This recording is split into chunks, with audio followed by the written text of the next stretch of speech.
All right, all praise to the Most High Yahweh and to His Son, my brother, Amashiach Yahushai.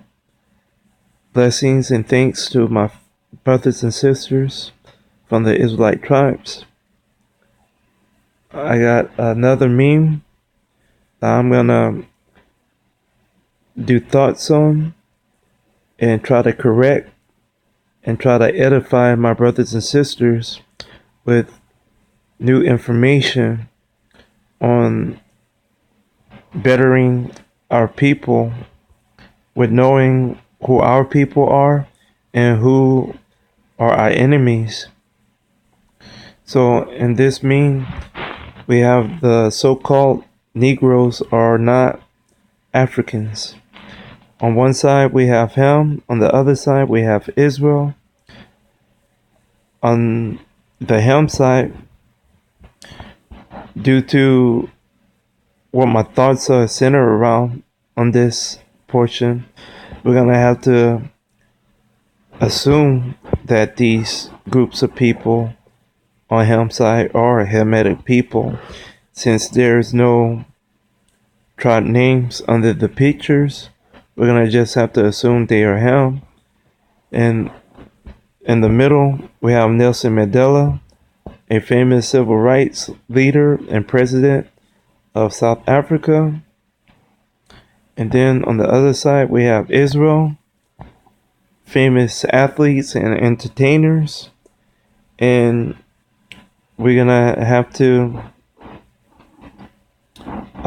notice the different pictures of the famous people versus the different people of the Hamitic tribes and Nelson Mandela.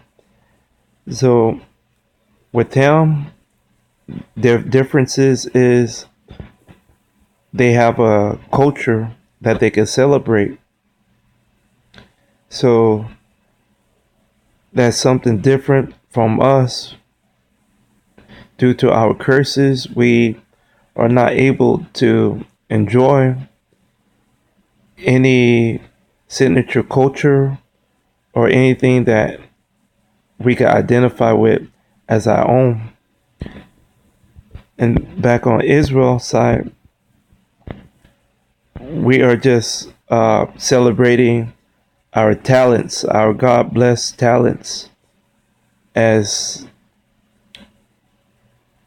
unique, innovative people with gifted bodies and mental will and a beautiful soul. So on the Israelite side, we have Muhammad Ali, Carl Lewis, Michael Jackson, Michael Jordan. We have other people that everybody could get into, saying they know and are interested in them. And then we have scriptures, giving us different thoughts on what we are seeing. We have maps giving us more information about what we are seeing, and some more scriptures. And we also have a definition of hell. So with these two groups, we have a vast amount of differences. So how would people say that we are similar people when we obviously have different spirits about us and different life struggles between us? So we have, the only thing we have in common is our skin color of being dark. Two dark races of people, but we are very different from birth, period.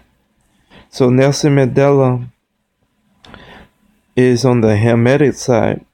The only problem is Nelson Mandela is a Bantu brother, and he's from the Aksa group of people in South Africa. The Aksa are related to the Zulu people, and these people are Shemitic brothers and sisters from West Africa that migrated into South Africa. And these brothers and sisters are basically E1B1A haplotype or haplogroup people. So Nelson Mandela also bear witness with our spirit with the different curses that we had to go through in South Africa. So even before we had information on Nelson Mandela being a Hebrew Israelite, we had to understand that Nelson Mandela went through a lot of stuff that a lot of African American people go through in America. So Nelson Mandela would be similar to Malcolm and Martin for our people, but he was just that for his people. And I'm gonna now get into the information to edify my brothers and sisters on what we didn't know, but now we know now. So let's get into it.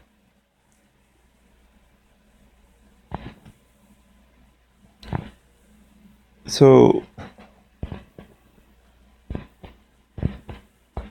I've been studying paternal and some parts of maternal white DNA, and these are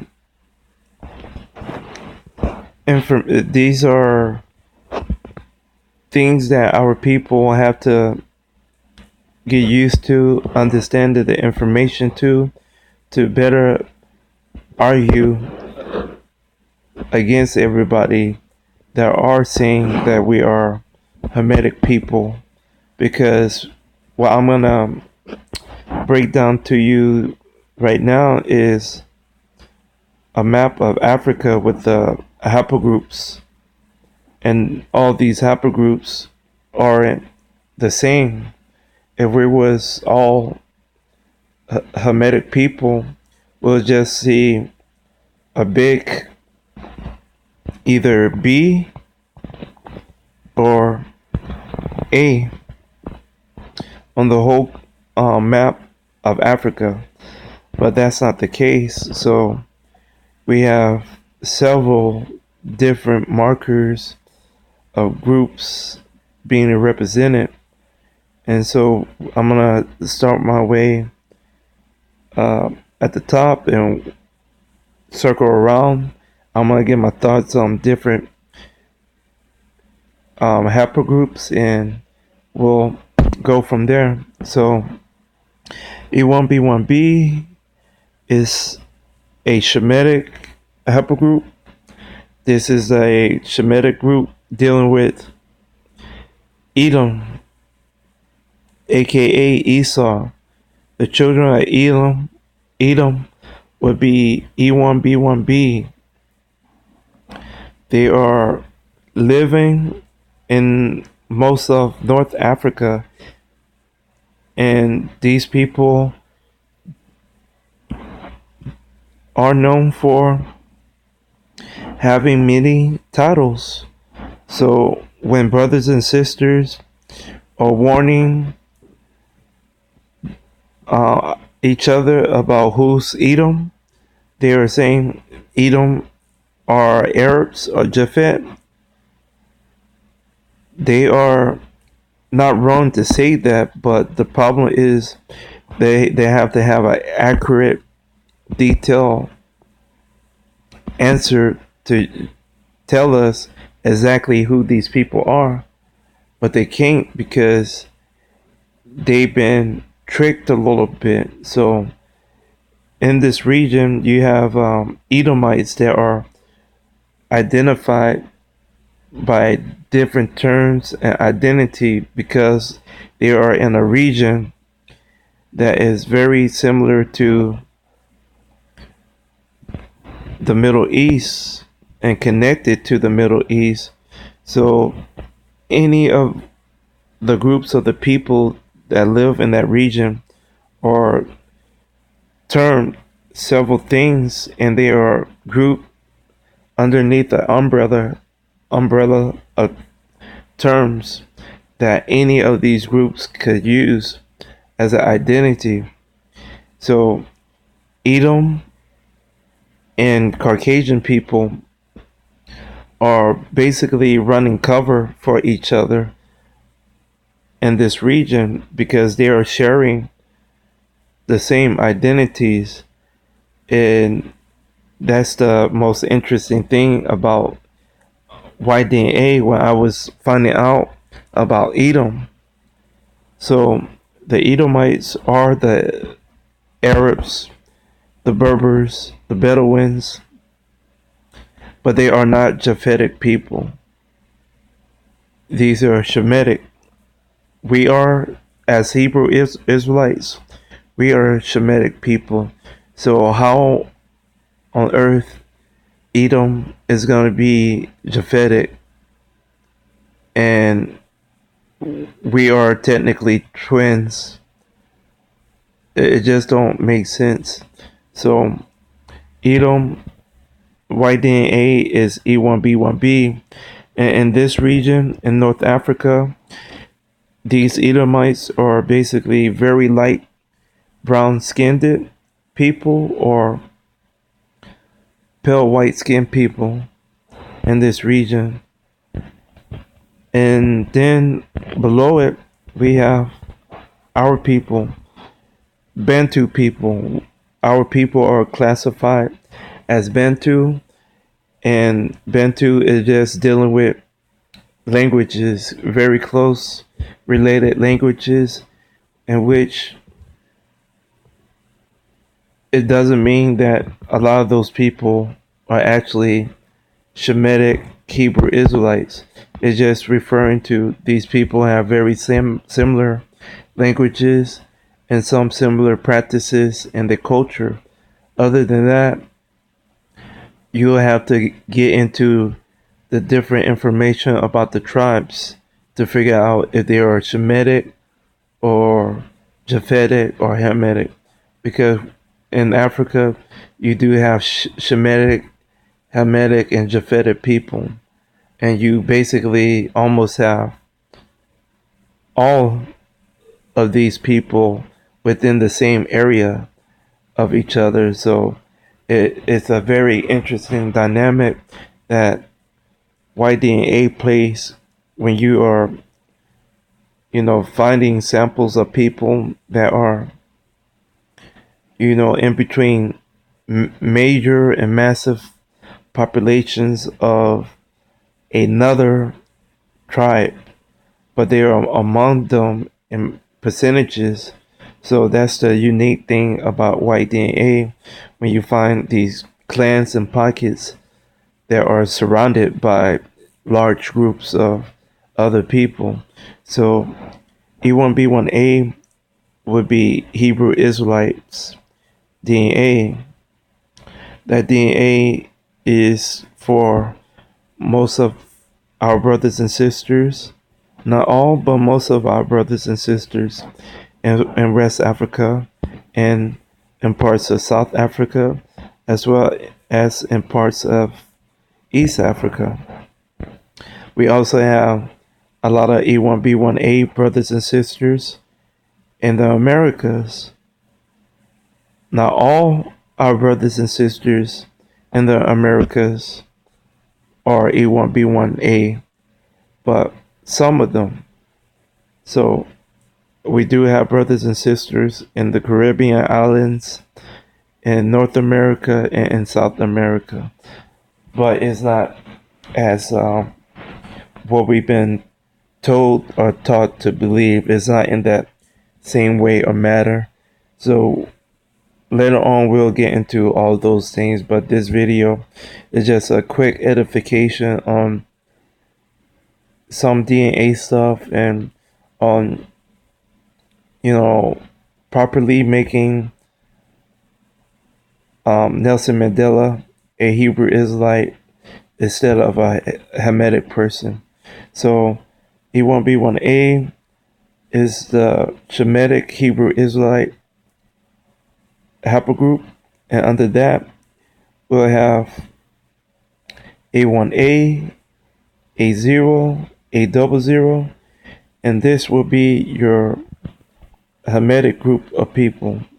The A YDNA and the B YDNA are both Hamitic groups of people. And as you can see, you have some populations in West Africa and in South Africa, in which most of them are in South Africa.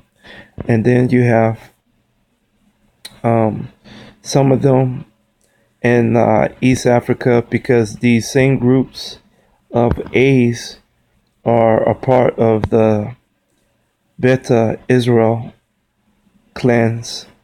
So you have some of the Ethiopian people that are Cushitic will be from this A group that are saying that they are Beta Israel. So those people are not our people. The Falasha people, I haven't done too much research on them, but I have done research on the Beta Israel people.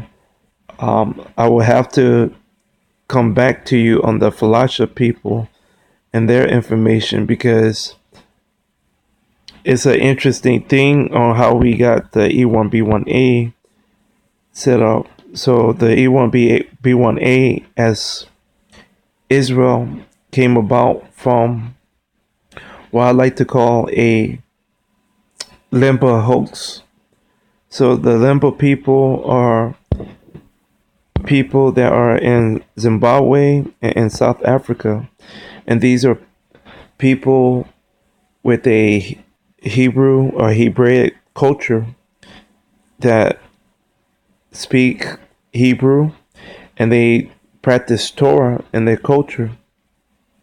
So these people kept oral history of them being from Israel, and these people made a claim that they came out of Israel before a lot of the destruction happened. So they have evidence of the tribe relocating throughout Africa before they made it into Zimbabwe and South Africa. So what scientists did, they investigated their story, and they found out that the artifacts and the architecture that they found that these people claimed that they had done throughout Africa would be accurate with the same type of architect structures in Israel that was there in their time period.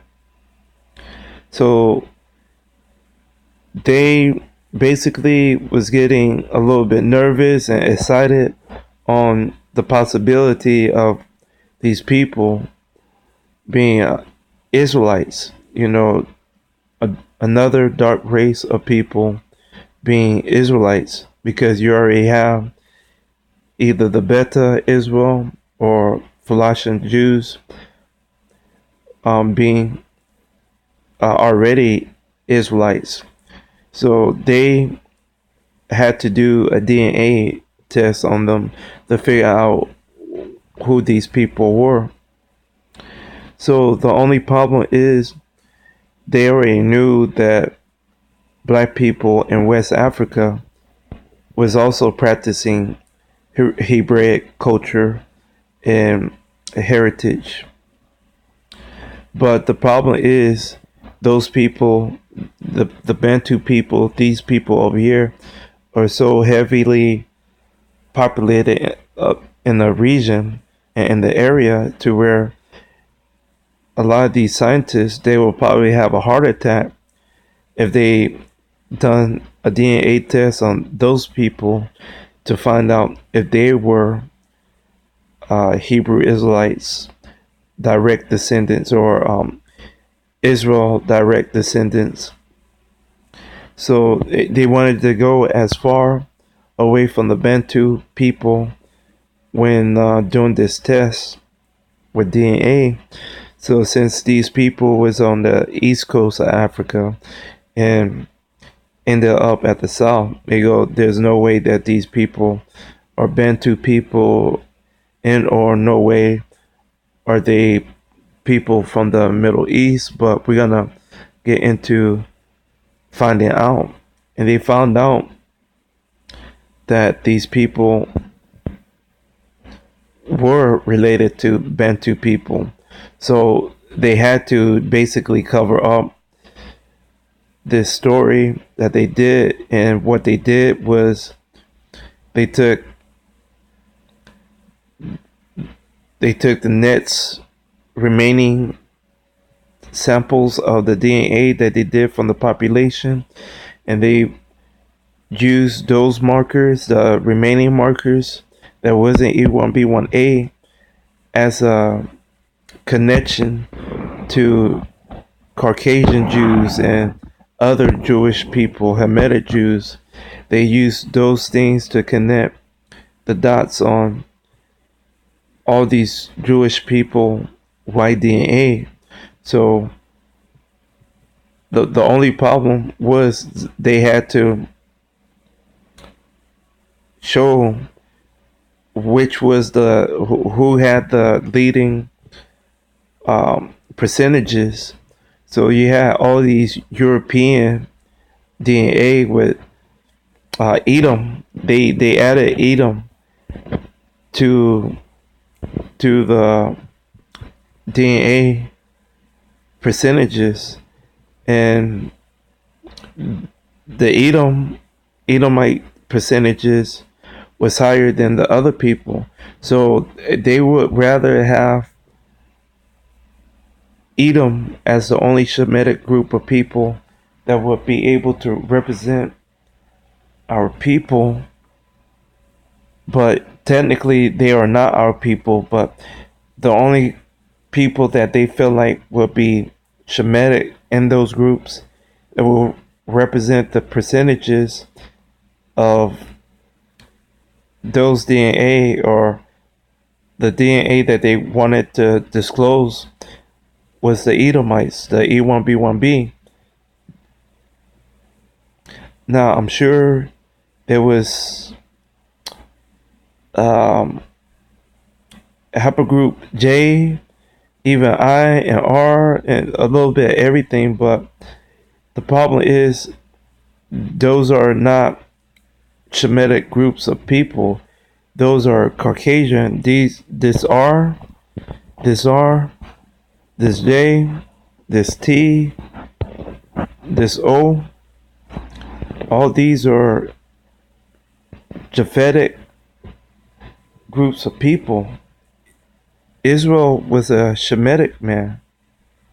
So that's why I call it the limbo hoax. So eventually what happened was other groups of people went to investigate as well and do more DNA and more articles on it. And eventually it came out that those people had a high um, percentage or frequency of E1B1A, and they left that out. So when you actually go to look at the Limba YDA, you have these charts that are actually just referring to E1B1B and these Caucasian groups of haplogroups of DNA, And it's crazy because some of those are just they're from other random testing from other places. Those are not the limba um, pool testing. And I was like, is this what they did? And after that, not just doing that just to cover up something, but they also renamed the E1B1A to one of the defining mutation sub subclade to a subclade. So they have these percentages of the protein that they use also as a haplogroup marker, and they decided to rename the E1B1A after a protein count. So you had a protein count, which is now common, but before it wasn't common. So now you have protein counts for many of these, but mostly for the major groups like the E1B1B and the E1B1A, because these two groups have a lot of famous people coming from them. So they definitely wanted to use other things than the direct haplogroup of E1B1B and E1B1A. They wanted to break it down into the protein, into the branches, everything to really give people an understanding. So we're gonna move on. I'm sorry that I got off. I still have a point to make with Nelson Mandela being a Hebrew Israelite, but I have to, give you a quick 101 on white DNA. This R1B, this R1B, as I said, the J1 and the T and the O, all those are Japhetic Caucasian haplogroup of DNA. So you have the R1B would be your Caucasian people. This would actually be a dark race Caucasian group. You have J. J would be from your khaki color Caucasian group of people to your pale skin Caucasian group of people. T would be a variation of light brown to dark complected brown Caucasian people. The O group right here is an interesting place and marker because Madagascar also have a lot of frequencies or a high population of E1B1A. So the O is also a Caucasian or Japhetic marker. This will be your Asian Caucasian mirror type group. So the Caucasian race have a unique uh, setup with their DNA and with their looks. They basically mirror many of the other races of people. Even within this R group has a group of dark people and a group of white people within its own group. And then I believe this would be your original Caucasian group of people, the R.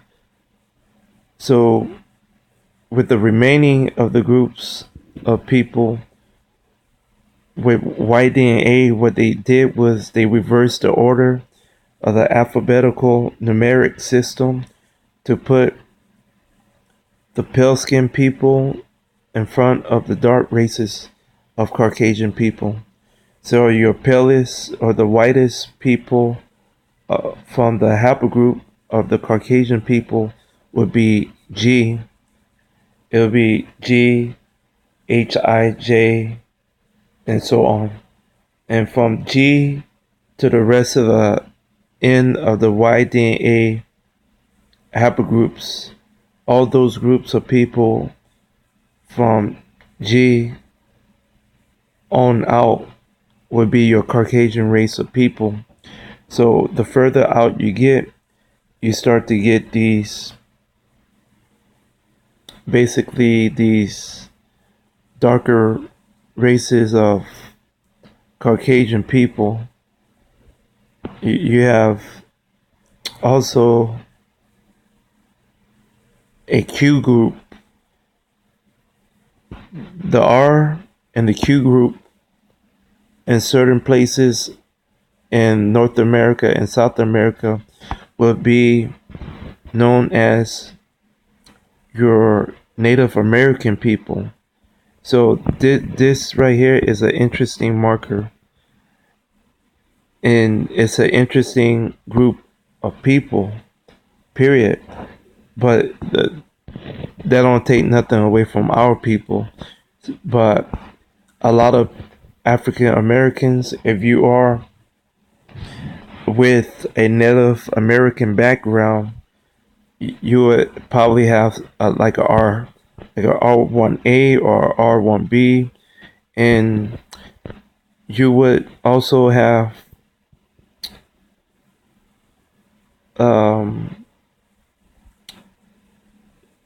let's see, a connection to Europe, because a lot of this R1B and R1A also is in Europe. So that's just telling you about these being Caucasian people, and these are just dark races of Caucasian people in Africa, and the original and still Caucasian people are still around with dark complexions. So we have that, and next to the R1B, we have just a giant E.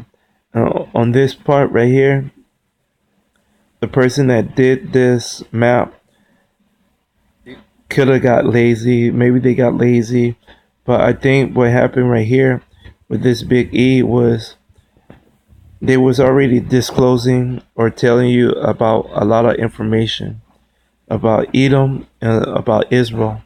So they couldn't tell you anymore about Ishmael. So this E right here, this big E, would be your E1A haplogroup. E1A haplogroup would be your Moors. That would be the group of Ishmael. Yes, a lot of people would say that there were some Israelites under the umbrella of that term. Yes, but many of Ishmael children were Moors, and they would be E1A. It would be before these two right here, E1B1B and E1B1A, and this group right here are also in and among and in between our people. So you have Ishmael, Caucasian people, Hamitic people, Shemitic Hebrew Israelite, Shemitic Edomites, and including the Ishmaelites being Shemitic. You have a lot of Shemitic and Japhetic people. This O, you have a lot of Japhetic people. So right here, this J would be this whole Middle East area would be covered with the J and the I. These are Caucasian people. These are the other types of Arabs. These are actually Japhetic people. So when brothers and sisters are saying Edom is Japhetic, Edom is Arab, they are getting too much messed up and confused. These people are basically covering for the Edomites because all this, when you look at the DNA charts for this North Africa region, they actually put this North region together with the Middle East. But with the DNA charts, what they do, they call the north part of Africa and the Middle East, they call it the Near East. And you have basically all these terms of Arabs dealing with Japhetic people and Arabs dealing with Shemitic people and other groups of Hamitic people. You have all these terms still relating to those groups, and what they are doing, they'll say Arab and then they'll say what country, what area. And so that goes back to what I was saying, that these two groups of people like to use each other for cover, and they are taking advantage of being in the same area, because a lot of time when you're in the same area and you're taking over where native people used to live, you basically instantly inherit some part of their uh, old name, the name that they used to carry. So that what white DNA did. They just go, okay, these groups of people could keep whatever term that identify themselves with, but we're gonna just make sure people know that these are not the same groups of people. So in that Middle East area right here, all these people are the same group of people. They are related. There are Japhetic Caucasian people. There are white people, and they are not Edom. Edom is E1B1B. So you have Edomites in North Africa, and then when you come back down, right underneath this J, in Ethiopia, Somalia, Eritrea, Sudan, Yemen, uh, Kenya, Tanzania, you have populations of darker races or dark complexion, Edomites. You have Edomites with brown skin to ruddy brown, dark skin. You have them in the East Africa, and that will be your original Edomite group of people. And once they started to move up into North Africa, that's when they started to lighten up. In some cases, when you look at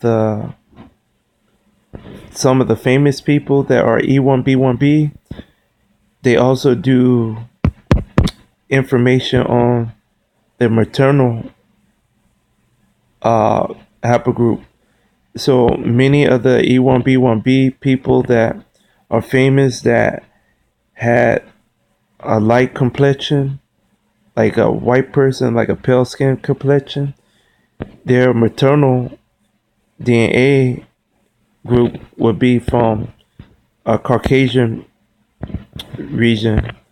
So many of these Edomites that were dark races of people, many of them mixed with Caucasian people or Caucasian women, and they became light in that whole region versus this whole East Africa area, to where You have these non-Cushitic Ethiopian people that aren't Beta Israel or Hamitic people. These people are the Edomites, and most of them are in Somalia, Eritrea, Yemen, Sudan, and as always, our people are in the same region, but we also have to know that wherever we are at, our enemies are there to constantly raise themselves above us with whatever they could gain from us, and then they'll raise themselves up above us. So we are also in that region. Any other thoughts that I have? Maybe not on this anymore because I already spent way too much time on trying to edify and clarify the information of the white DNA. So we're gonna go real quick to the rest of the proof of Mandela. So on this site we have the site called www.eupedia.com/genetics. On this site, you basically have all the famous white DNA. You also have famous people, maternal DNA. So many famous people gave their samples, and on this page, you get to read through the information on those people, and you could be like I was when I Google search famous white people, white DNA. This came up, and I was looking at the E1B1A group and the E1B1B. And I was like really shocked about what I saw.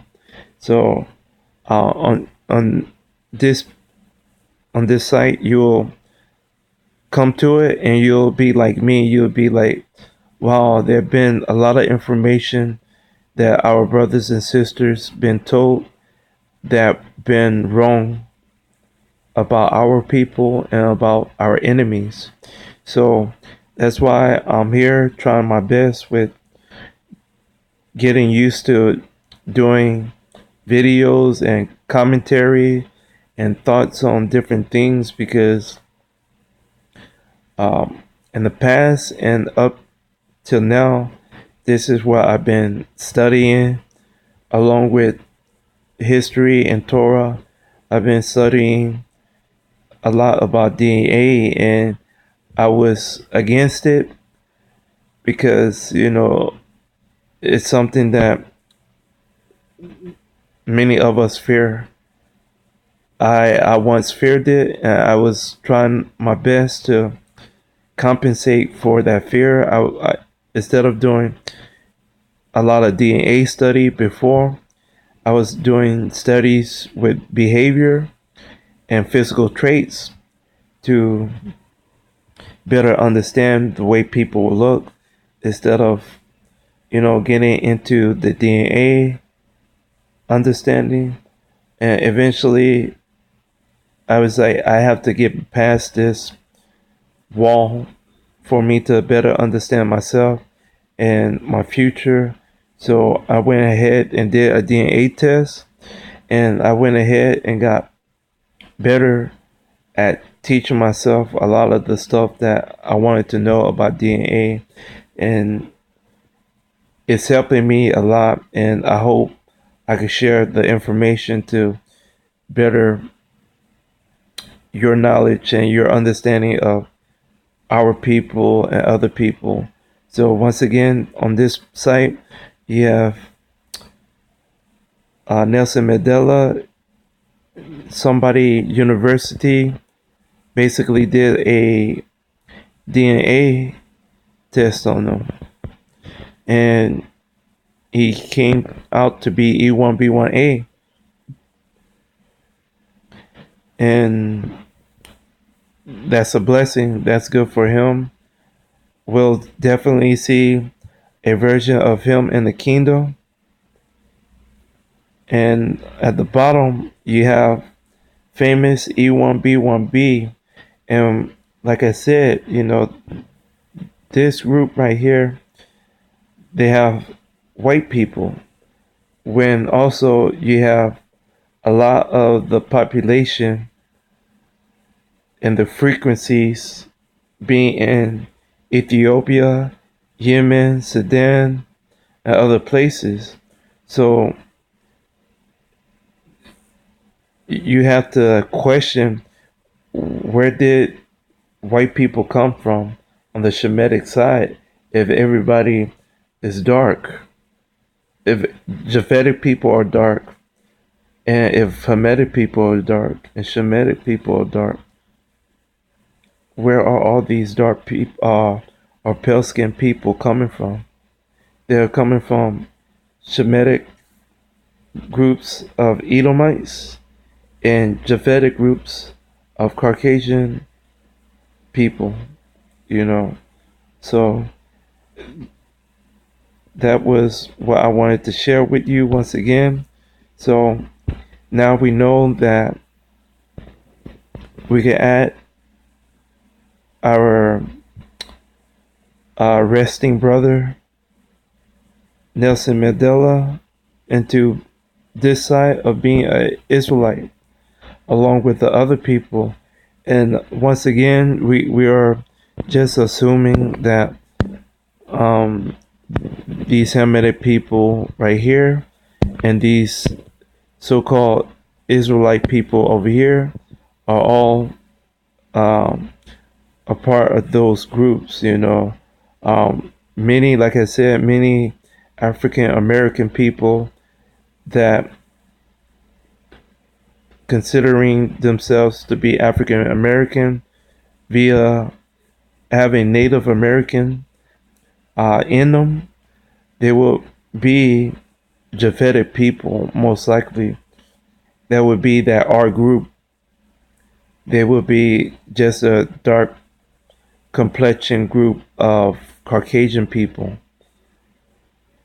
And not just that, but there have been some cases to where I seen on YouTube um, the G group, a brother, um, not a brother, but a dark skinned um person did the DNA, and they had a G paternal group.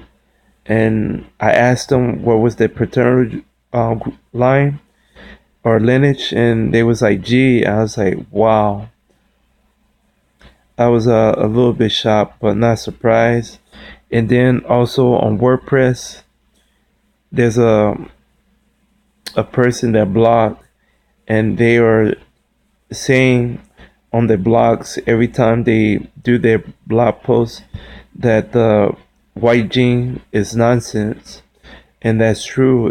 And they are referring to all the white genes that are around are basically coming from dark races of people, and I agree with that. So that person is just saying all the haplogroups are actually just dark races of people, when I'm just saying, parts of these haplogroups of the Caucasian people are dark, and then other half are pale.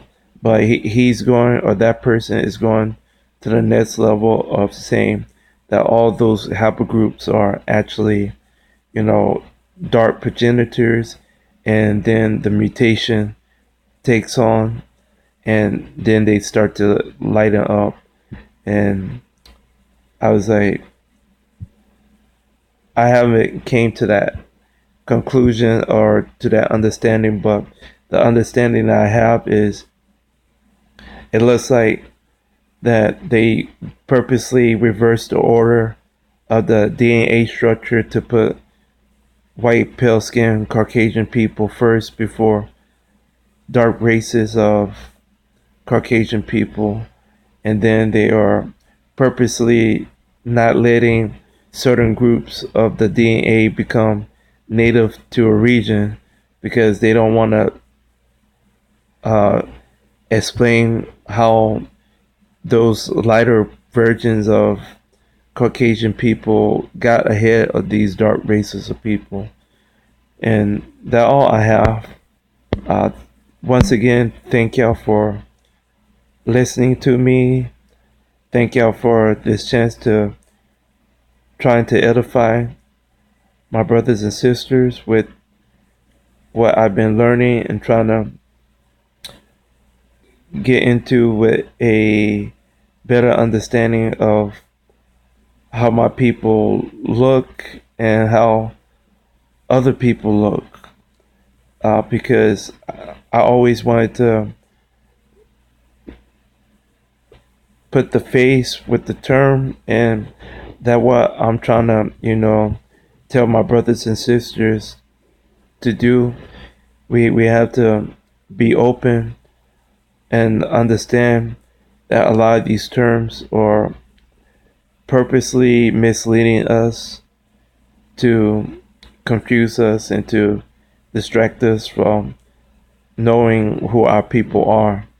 So that what this video was about, and hopefully somebody could take something from here and pass it on to somebody and share this information, because um, there's something about our people that we tend to go, or we tend to be stubborn with, and we double down on being against, and we shouldn't be against the DNA information.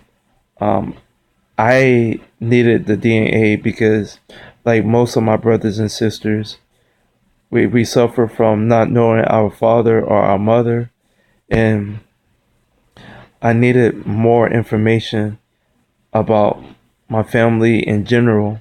So the DNA did that. I didn't do the DNA setup to where I had to connect to a system that would give more information to either the government, another party, and to other people to say that they are my relative. I just went with a simple, cheap DNA package from Nat Geo, and I just wanted to know my paternal line, because that's the important line that we needed to know as Hebrew Israelites. We need to know our paternal, and I was E1B1A, and at the end of the branches of E1B1A, they have letters, either letters or a number dealing with the branch, and so these branches are dealing with our tribal progenitors. And so with the DNA that was given, I was able to not just find out my paternal line, but I was able to find out what tribe of Israel I was from, and I had to piece together the information about the branches. So when we are talking about the tribe charts and everything else, it's going to be a different tribe chart when you start to look at the white DNA of people in Africa and the white DNA of people in the Americas. That tribe chart would change. So I'm looking forward to the next video of whatever pops up. I'm going to get into it. I'm going to break it down. Once again, thank y'all for this chance to edify and to give back to my brothers and sisters. I hope everybody will put a comment in or give a feedback back to me to better what I have to, present. And thank you. And all praise once again to the Most High for this opportunity because, you know, this is something that, I could easily keep to myself. I could easily, not care about my people coming together. I could just be like, hey, the Spirit is going to bear witness with our people and we're going to come together with Christ. Well, we're going to start all of this right now. We're going to do one step better and not one step better than Christ, but I'm just saying we could already be ready and waiting for Christ, So we have to meet not just Amashiach Yahushai beyond halfway, but we have to meet our brothers and sisters beyond halfway with everything that we want to put into this truth. So thank you once again. All praise to the Most High Yahweh and to His Son, my brother, Amashiach Yahushai. Shalom, Israel. Thank you.